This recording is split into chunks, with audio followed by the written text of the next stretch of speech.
احنا بخدمة الزوار.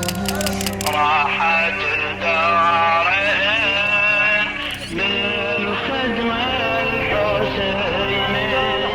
ما يهمنا الحر، احنا جايين نخدم الزوار، وهذا الشرف إنه لأبو عبد الله الحسين. مع الحسين إلى المهدي.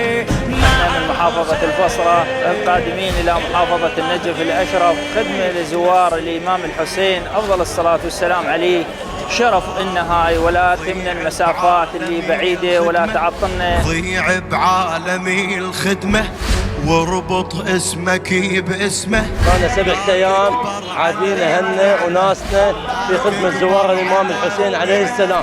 تحمل واحتمل واصبر بحسن العاقبة تبشر. احنا في خدمة هذه الزوار، ونشكر بلدية النجف والعمال بخصوص ما قصروا من تنظيف المدينة وتنظيف طريق يا حسين. لولا هؤلاء الزوار ولولا أولاد علي رفعة الراس ما نكون احنا. دول اللي يقدموا الغالي والرخيص وقدموا أنفسهم من أجل تقديم الخدمات. البلدية القوات الأمنية نشكرها، سهرانين الليل ونهار من أجلنا احنا ومن أجل الزوار.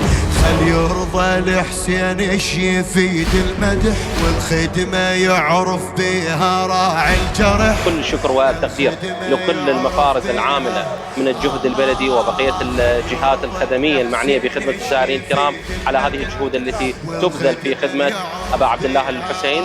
جهد عالي المستوى، تقديم أداء جدا رائع، وإن شاء الله ستكون دائرة بلدية المحافظة من الدوائر السباقة في خدمة الزائرين الكرام. وين ما صارت أحن قيمة سوت لوازن، وين ما صارت أحن قيمة سوت